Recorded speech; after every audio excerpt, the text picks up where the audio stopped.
The real saga of Officers Training School commenced in November 1962 when a young captain, O.P. Kaushik, landed in Madras as the first man on board. Soon he was joined by Captain Dilbag Singh, who was later appointed as the first adjutant of Officers Training School. The Officers Training School at Madras commenced functioning on 15th January 1963 with the first emergency commission course of 442 gentlemen cadets. Brigadier Ram Singh was handpicked for the raising of Officers Training School and was appointed as its first commandant.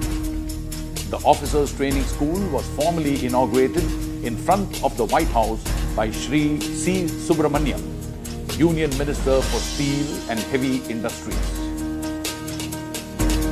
Training was primarily focused on physical fitness, fieldcraft and battlecraft with bare minimum academic sessions. Since there were no classrooms, classes were conducted in the open under the trees. The present P Hill was utilized for lectures and demonstrations. Emergency Commission Course Serial 1, 4, 6, 9 and 12 all passed out from the Officers Training School Chennai, and Brigadier Ram Singh was the reviewing officer for all the passing out parades of the Emergency Commission courses. The last Emergency Commission course to pass out from this academy was Emergency Commission Course Serial 12, which passed out in April 1965. The discontinuation of the Emergency Commission in April 1965 and the inception of Short Service Commission presented a new opportunity to the youth of the country looking for a bright career in the Army. Officers Training School Madras at the time of commencement of Short Service Commission Non-Technical Serial 1 was organized into 2 battalions with 2 companies each, namely A, B, C and D. The battalions were renamed as Ranjit Singh Battalion and Shivaji Battalion and companies as Zojila, Kohima, Naushera and Mektila. The Officers Training School was rechristened as the Officers Training Academy on 1st January 1988. In an enchanting coincidence, the Silver Jubilee of Officers Training Academy was also celebrated on 15th January 1988.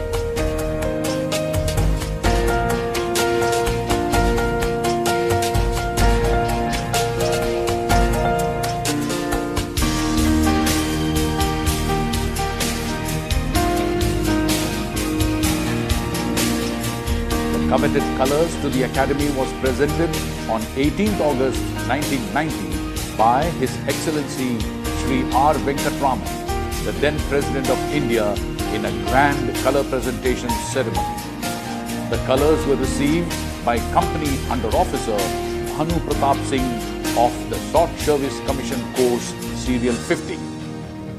Thus, the Officers Training Academy was bestowed that unique honour of Naam, Namak and Nishan, which guides, inspires and acts as an impetus to achieve greater laurels as we grow from strength to strength in the unique and time-honoured traditions of the Indian Army.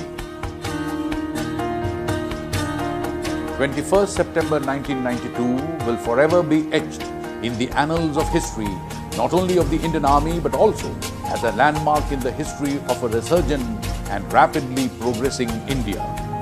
This was the moment when for the first time 25 lady cadets joined the Officers Training Academy to be trained as commissioned officers in the Indian Army.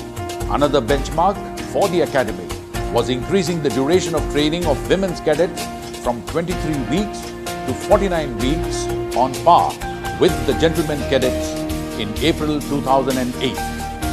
For the first time in the history of Officers Training Academy, Her Excellency Srimati Pratibha Devi Singh Patil, President of India and the Supreme Commander of the Armed Forces, reviewed the passing out parade of Short Service Commission Course Serial 87 and Short Service Commission Women's Course Serial 1 on 21st March 2009.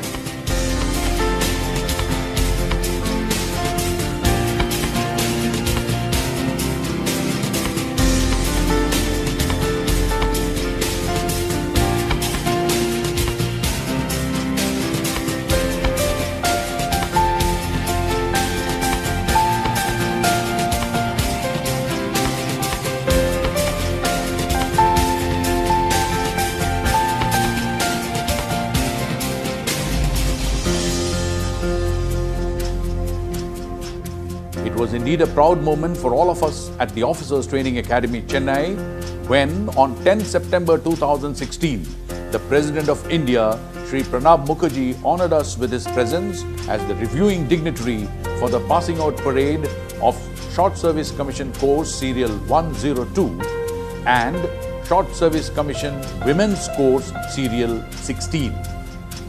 To add further joy to this excitement, the Supreme Commander also attended the banquet held in honor of the passing out course and also interacted with the officer cadets. This was indeed a rare honor given to the Officers Training Academy, Chennai. The President was deeply impressed with Officers Training Academy, and his parting words of encouragement to the Commandant were that the Officers Training Academy campus was one of the best he had seen, and he was heartened to note the air of positivity pervading the academy. From its humble beginnings in 1963, the Officers Training Academy has come a long way to become one of the best academies in the world. While no stone has been left unturned in preserving the heritage buildings, consistent efforts have been made over the years to massively improve training as well as administrative infrastructure in the academy. Many recent initiatives have resulted in a virtual transformation of the Officers Training Academy. The Officers Training Academy main gate stands out as a captivating and imposing landmark in the city. The lighting arrangements lends to the OTA main gate a surreal look by night and indeed an awe-inspiring sight. The Yoda Chowk with 3 upright soldiers add luster to the path that leads to Ram Singh Dwar.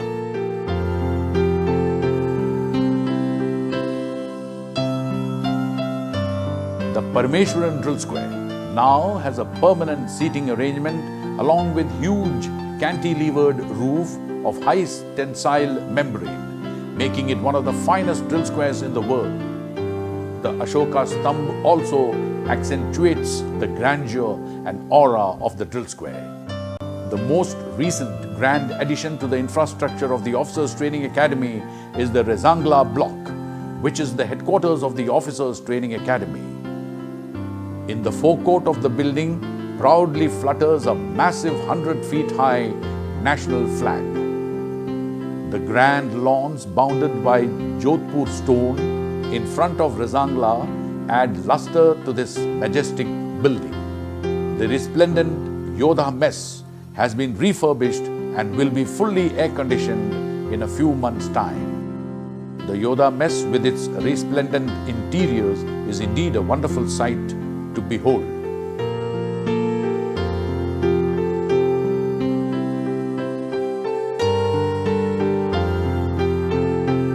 The Gaur Indoor Training Complex boasts of a fully air-conditioned sand model room, field engineering model room, and 2 computer labs in addition to 17 classrooms. Nestled in the ground floor of Gaur Indoor Training Complex is the completely automated Radhakrishnan Library, which has an impressive and varied collection.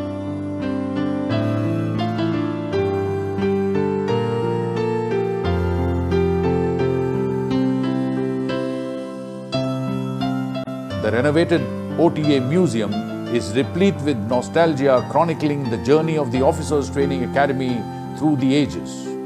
The museum also boasts of a weapons gallery section which depicts the evolution of small arms in the Indian Army.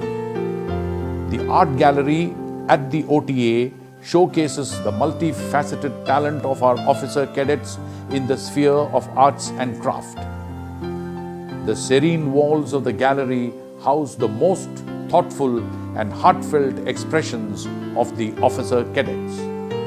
The Temple of Remembrance is an edifice that bears testimony to those brave alumni of the Officers Training Academy, Chennai, who made the supreme sacrifice to preserve and uphold the sovereignty of our great nation. Surrounded by the hilly outcrops of the famous P Hill from 3 sides, the Pratap Watermanship Training Area has picturesque surroundings that gives it a unique aura and mystical charm. The facilities at the Pratap Watermanship Training Area have been upgraded to provide an opportunity to the officer cadets to grasp the basics of watermanship and also for staff to relax during weekend.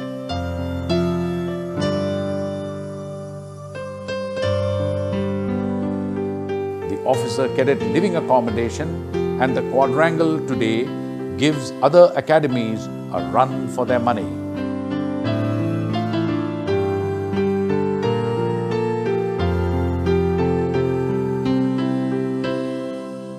Weapon and equipment display area is another jewel in the crown of the Officers Training Academy. Weapon and equipment which has seen service in the Indian Army have been displayed. The VEDA will be thrown open to visitors, especially students, to give them a better understanding of our Indian Army.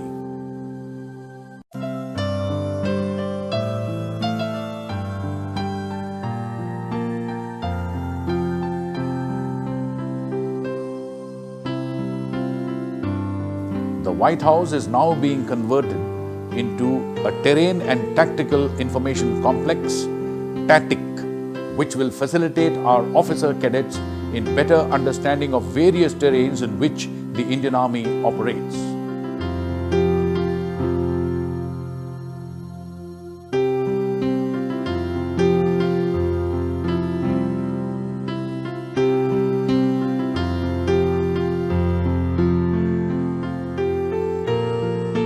The golf hut has been renovated with an enhanced and rich ambience. This facility also acts as an officers' institute for officers of Officers Training Academy.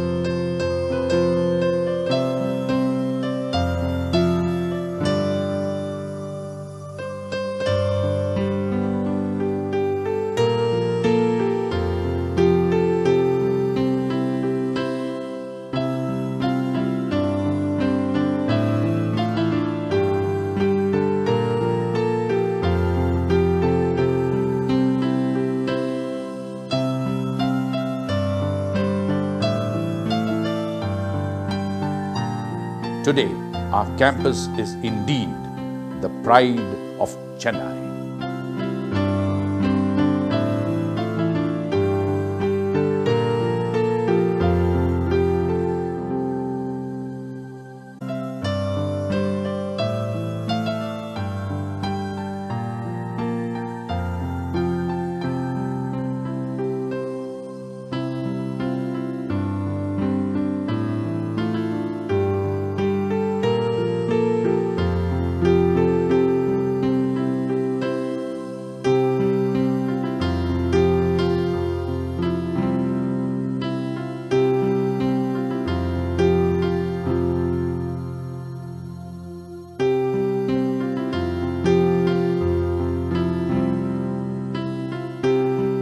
Warriors of Officers Training Academy have proven their mettle over the years, exhibiting bravery, gallantry and selflessness on numerous occasions. They continue to abide by the Warriors' pledge, which guides them in the most testing times to face their moment of destiny with pride and confidence.